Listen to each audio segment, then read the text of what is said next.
Hey everybody, it's Michael. I am walking the dogs for a bit of a walk, and I'm just basically going through a few conundrums right now. I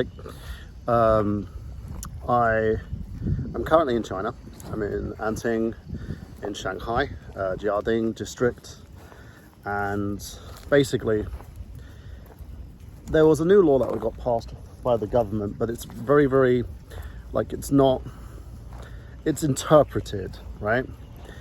Where they're trying to de-emphasize training centers and what training centers have, because you've got these places that are making like thousands upon thousands, or millions in a sense. Sorry, just got dogs with me.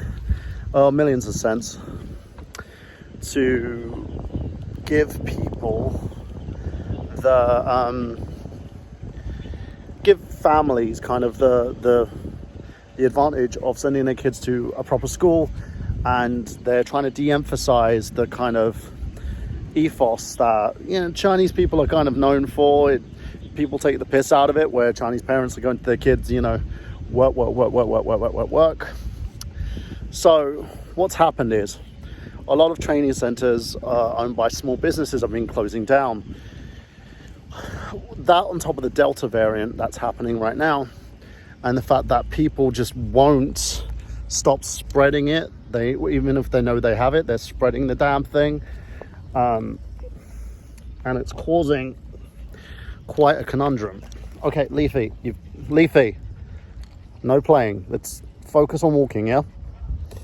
Sorry, she's such a small pup. She just does what she wants, and I'm trying my best to kind of keep my phone in one hand and have the dogs in the other. So what's happening is they're trying to put these things through. A lot of training centers are going bankrupt over this, and a lot are closing because they're not being given the permits and the certification to keep going. And on top of that, we've got the Delta variant that's now headed through Shanghai. We've got a few cases that's happened here. And it's spreading like wildfire because, again, people are not masking up. They're not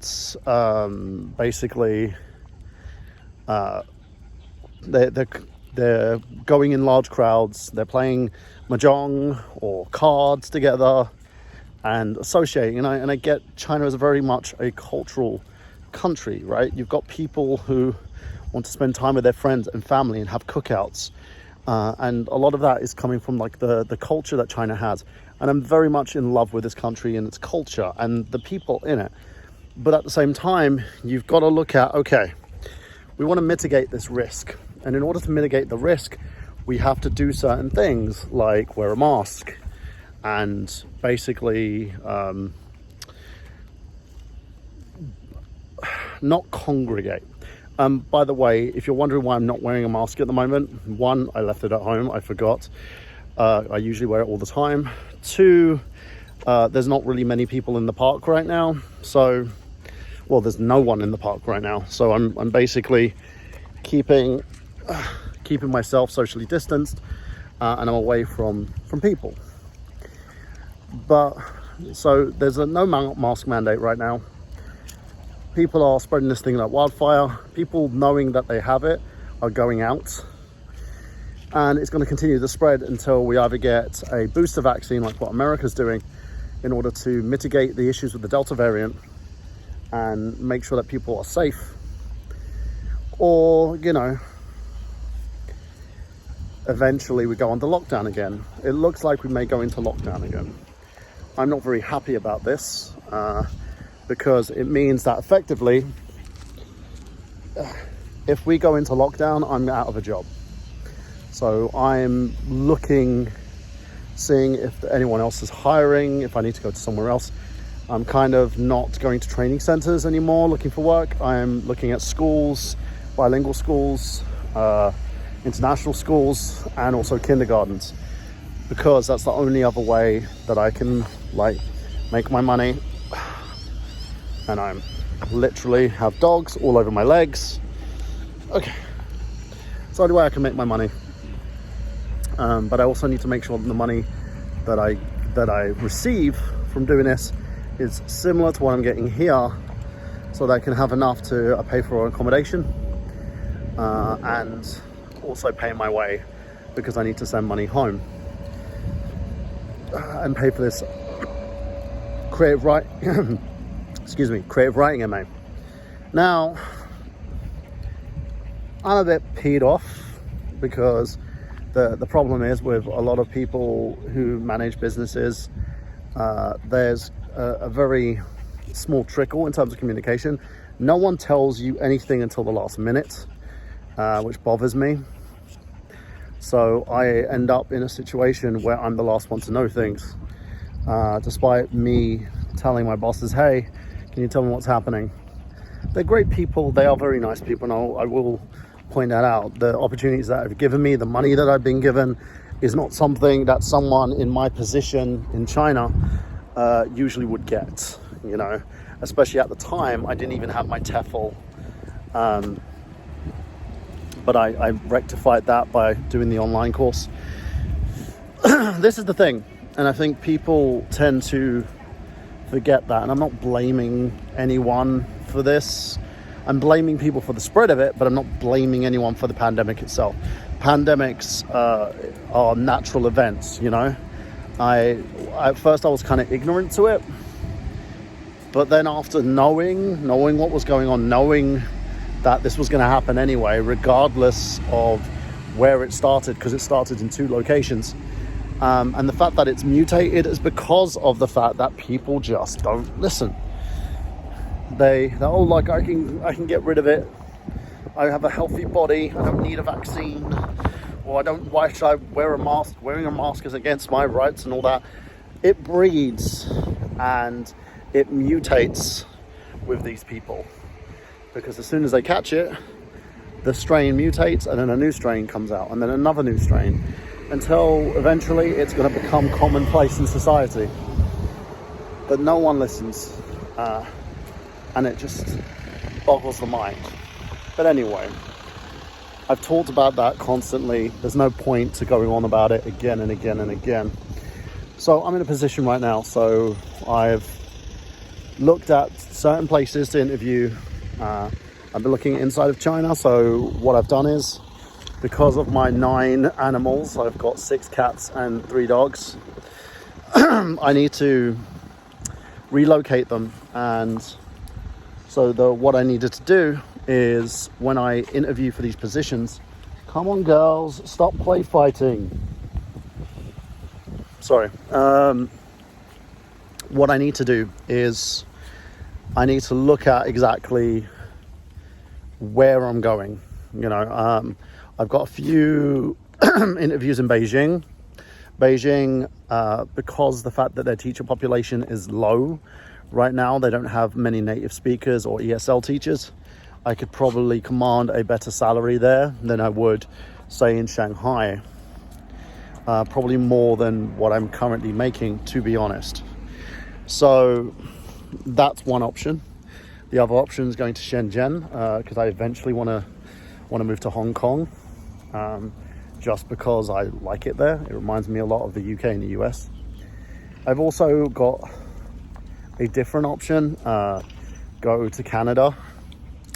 I've always wanted to go to Canada. It's been one of my life ambitions to move to Canada. I could move there for 3 years. Problem is, if I do that, if COVID restrictions aren't still over in China, I probably wouldn't be able to come back here, which would suck. And the other thing is, I would have to abandon my animals. Because look, I've looked after myself my whole life, right?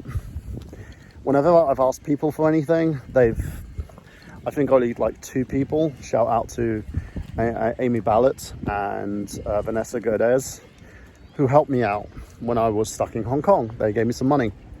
Still need to give them their money back, to be honest, because it's kind of like wrong that I haven't paid them back yet. So in order for me to get the animals with me to Canada, I would have to start a GoFundMe, pay for them to get chipped, and get them shipped over to Canada with me, all 9 of them, get them out of China with me so they can live a long life in Canada with me there. But then after 3 years, I would have to go back to the UK, so I'd have to ship them back with me to the UK or ship them back with me to China, depending on where I go. It's kind of selfish in a sense for me to do that. But that's, so I'm thinking, you know, maybe I shouldn't do the Canada thing and just stay in China and stick it out here. There's also a part of me that's, I'm not done here, to be honest. I want to be an actor in China, and I haven't been an actor in China. So I want to do that, but I can't do that right now because the way I currently work, I'm working 6 days a week. I have no time to deal with castings. It bothers me in some sense that I can't, because I miss it. I love it. I have delusions of grandeur in a sense. You know, I believe I'm talented enough. Especially, I've been teaching my kids how to do, like, in short bursts, theatre acting and voiceover work. We're going to voice an episode of SpongeBob. I think I might do a video on the characters that I can voice, because I have kind of a talent for that. Leafy, stop harassing the other two dogs. She just keeps trying to play fight with them. So, I miss that. I want to do that. And there is more likelihood that I can do it in China than I could in the UK, because, one, the Elaine Eaglestone situation, and two, I'm just a face in a crowd. No one gives a shit about me, you know. And I don't mean my friends, because I know a lot of you guys do. But no one gives a fuck. Like, casting directors don't have to choose me. They won't choose me. Why would they? I look like a fucking frumpy potato. No one actually, you know, wants to choose me for acting work. I've pushed myself so far when it comes to auditions, and I end up not getting called in. I've mimicked the characters to a T and don't get called in because they find someone else. And it's just the way it is. It's life. This is a very superficial game, and I'm not very pretty. I got told recently that it's best that I don't do Chinese television because I don't look pretty enough. I wouldn't be pretty enough. You know, I'm too strong and masculine. I should do Chinese movies. But it's disheartening. And the current situation has left me very, very stressed, and my anxiety is through the roof. And I'm trying to figure out where I go next. I hate that I'm in this situation. Most of my money that I've saved, I've sent home, and I can't bring it back into China because China won't accept that. I tried, and my bank basically refused, and took commission after refusing, which was fun. So I've got to make sense of everything myself and decide what I'm going to do. So I'm taking a 2-month hiatus from sending money home, and I'm going to try and raise about like 30,000 renminbi, which is about like $3,500.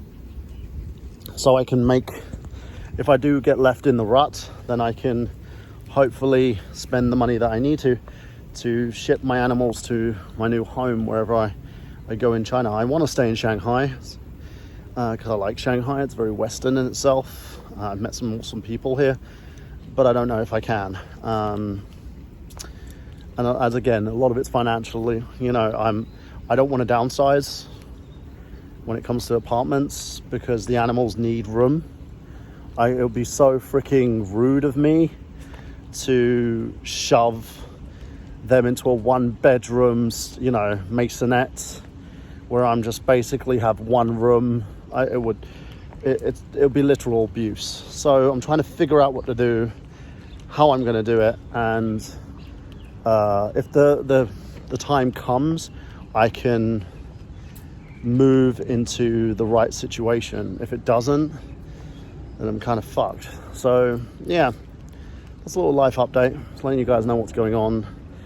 Hopefully I will know soon what's going on, and hopefully it's good news. Hopefully I won't have to leave. Hopefully I have another year in Anting before I have to pick up and move somewhere else. Or hopefully someone recognizes how awesome I am and I get cast in a big Chinese movie and I'm making loads of money and I can pay for dog walkers and stuff, so my dogs can get walked every day, my cats can get fed, and I can rush around China and be a movie star. But let's face it, man, life is not that kind. I've spent 10 years homeless myself. Like, I had nothing, little to nothing in terms of money. I was suffering in the UK. My mental faculties were messed up in the UK. And I don't think a lot of people understood that. And I really don't want to go back there. I don't want to leave these guys behind. Yes, I have a hero complex and I want to save everyone and everything. But at the same time, I feel that as a human being, as someone who wants to leave the world a better place, I just can't stop trying. So we'll see what happens. Anyway, that's an update for you guys. Sorry for the constant ranting, but hey, it is what it is. Have a great day.